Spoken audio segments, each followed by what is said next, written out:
Hi, everybody. It's Lee Caraher, and this is Everything Speaks, where we talk about everything you do and say speak for you if you want it to or not. A couple weeks ago, I published a podcast around I don't know, and having comfortable saying I don't know when you get questions about things that you're not in control of. So lately, it's been, how are these tariffs going to impact us? I don't know, because we don't know what the tariffs are. Or how is Canada taking things off the shelves that are U.S. made going to impact us? I don't know, because they put some of them back on. Or what's the weather going to do? I don't know, because I'm not in control of it. Those are perfectly valid leadership answers when something's out of your control, it hasn't happened yet, or there's projection on it, and sort of impossible to plan. You could do scenario planning out the yin-yang, but more times out of not, particularly in the last, 8 weeks, you'd probably be wrong. It's a better answer to say, I don't know, than to lie or to make something up. You don't have to fake it until you make it on this topic. And, lots of people emailed me back, I'm going to share this with my CEO because he keeps making stuff up, or I've shared this with everybody on the leadership team because they need to make sure that they don't overshoot, etc. At the same time, I also heard from people who listened to the podcast or read the email, and they pointed out the very, very important nuance that I don't know is not a valid answer when you should know the answer. And you know how I feel about should, but in this case, those people are all right. I don't know is not a get out of jail free card, right? There are times when not knowing isn't just a weak answer. It's a red flag that suggests unpreparedness, lack of diligence, lack of mastery, or a deeper systemic problem, either for yourself or for the organization or for the team. So let's talk about when I don't know is not okay and what it signals, and then how you might respond better in that moment, also so that you prepare never to have that answer again on something that's in your domain. So number one, when I don't know is not an acceptable answer. First is when the question falls squarely within your responsibilities.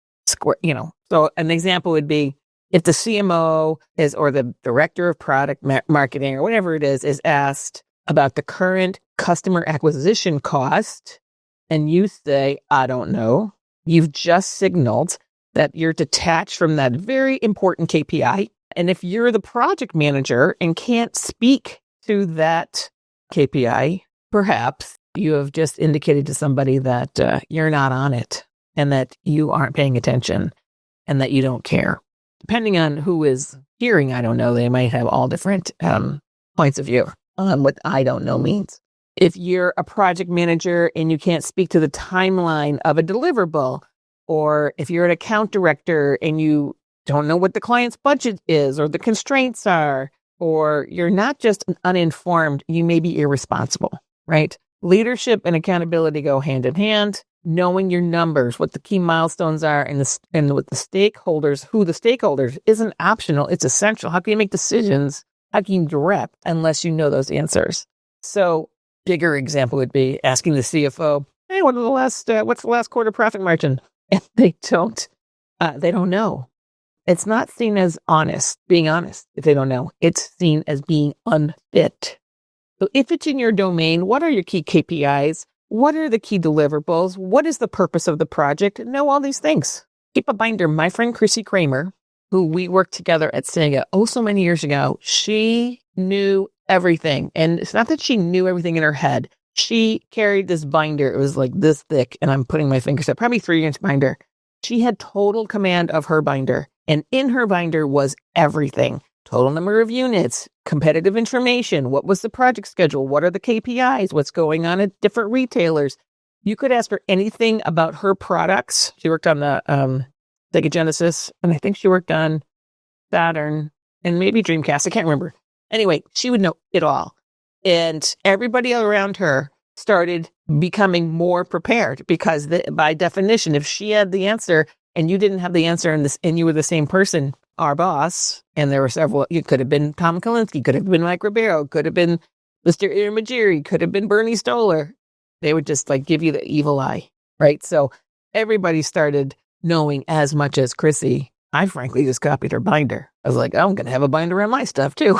Because I didn't have to keep it in my head, but I had to know my binder.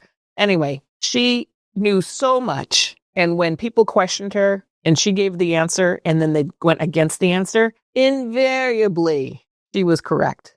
Invariably. I mean, there's so many stories about that. So if it's in your domain, you got to know the answer. Not okay. Is also a question of when I don't know is not a good answer. When the information is readily available. If you have a dashboard and a database and shared drives, not knowing something that is easily retrievable, also Google or ChatGPT or whatever you're using right now for search, can just comes across as lazy or indifferent. Who are the competitors? If you are on that team and you've been around for more than a day, you should know the answer to who are the competitors in your space. You should know that. Stakeholders, clients, colleagues expect you to do at least the basic legwork before a meeting or a decision. So, for instance, if you're on the call with a potential investor and you don't know your churn rate, and it's something that's in your CRM report, which you probably have, you're going to appear unprepared, even if the report is just one click away, right? Just got to know. You got to have it in front of you. You got to know. And if you're talking to a potential investor and you don't know that churn rate answer, you're not getting any money from them. Don't say it. Don't waste your time. When I don't know is also not okay answer. When it's a repeated pattern. Everyone forgets things. I forget things. What's my name? Sometimes I don't remember, right? Everyone has blind spots. Hello. Lots of them. Raise his hand. If I don't know is becoming your recurring answer, it erodes trust in you. It says to other people, you don't care. You're not trustworthy. I can't count on you. People start to expect vagueness. And over time, that's not seen as honesty, but it's avoidance or incompetence. You never want to be, even when the economy is great, you never want to be seen as incompetent just because you said, I don't know, on information that they know you're going to get the answer. If someone thinks, oh, she's going to say, I don't know, I'll just go get it myself. You have just made yourself irrelevant in your job. Don't do that. Have the answer. Don't say, I don't know, when you should. CACB. If people rely on you for clarity, so if you're project manager, leader, whatever, leadership isn't all about having all the answers, but it is about creating clarity. Sometimes I don't know without context or a follow-up or how you're going to come to the answer fails to provide the clarity or direction that your team needs. Right. So for instance, this situation right now with tariffs, a lot of people are asking, how's it going to impact our clients? What's going to happen? And I say, I don't know. I don't know what's going to happen, but I just don't leave it there. As I said in the last podcast, the last email, you don't leave it there. You have to give it some context on what the follow-up is. We don't know how this is going to resolve, but here's what we're doing now. And here's what we're going to pay attention to. And here's when we're going to give you an update. Always give an answer with context. Okay. So that's when you shouldn't say, I don't know. Now, we all get caught flat-footed. Lee raised his hand. Totally, right? You don't need to pretend, but you do need to be accountable, proactive, and communicative. Shockingly, you need to be communicative on Everything Speak podcast. It's a shocker, I know. So one, you want to acknowledge that you don't know in a professional way, and then commit to finding out the answer, right?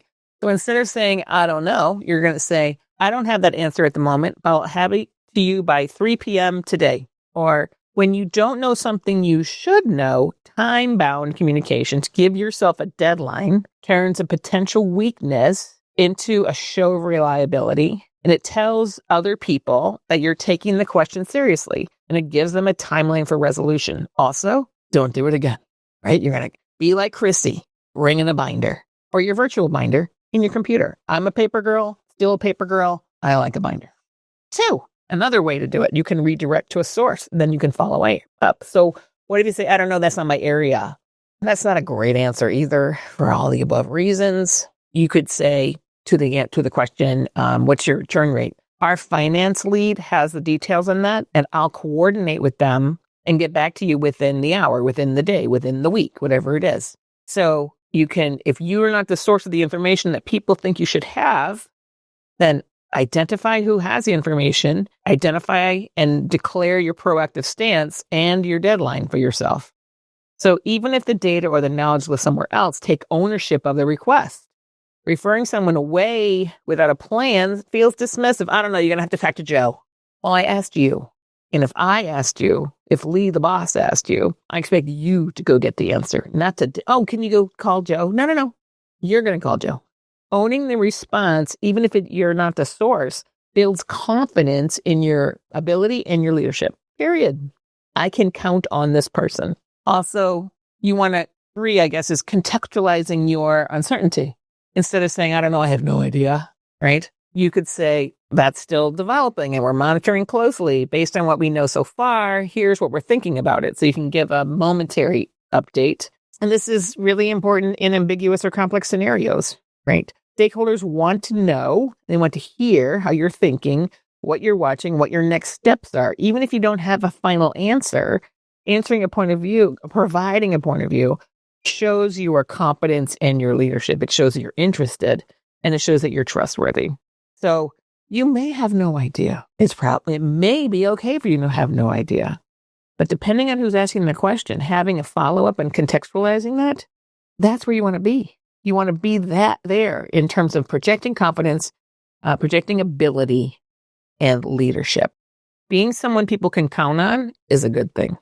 So I guess one last thought on this. If I don't know, if I don't know is an answer ever, it's the start of an answer. It's not the end of an answer, right? So being honest is crucial. If you don't know, you don't know. But providing context and accountability are what differentiates it's a shrug, like, I don't know, what's a strategy, from a strategy. When you say, I don't know, you should ask yourself, should I know this? Probably. Is there something people expect me to lead on? What's the next step I can offer? And if you should know, then take action. If you truly don't know, if you truly shouldn't know, that's not in your domain, be transparent on how you're going to get there or help the person get what they need. Your credibility is not just built on knowing everything, because no one can. No one can know everything. It's built on how you handle the unknown. All right. If it's in your domain, either know the answer or bring Chrissy's binder. If it's not in your domain, help whoever answering you find it. If you can find the information out, like a simple thing on a dashboard, or that you have access to, or in your Google Drive, or in your hard drive, what's our stance on X? Or where's that pitch deck? You have access to it. Go do it yourself. And then bring it to the team. Because what? You're taking responsibility. You're helping everybody out. And you're not burdening people. And what that says is that you're a team member people want to have. All right. Until next time, I'm Elite Caraher, and this is Everything Speaks.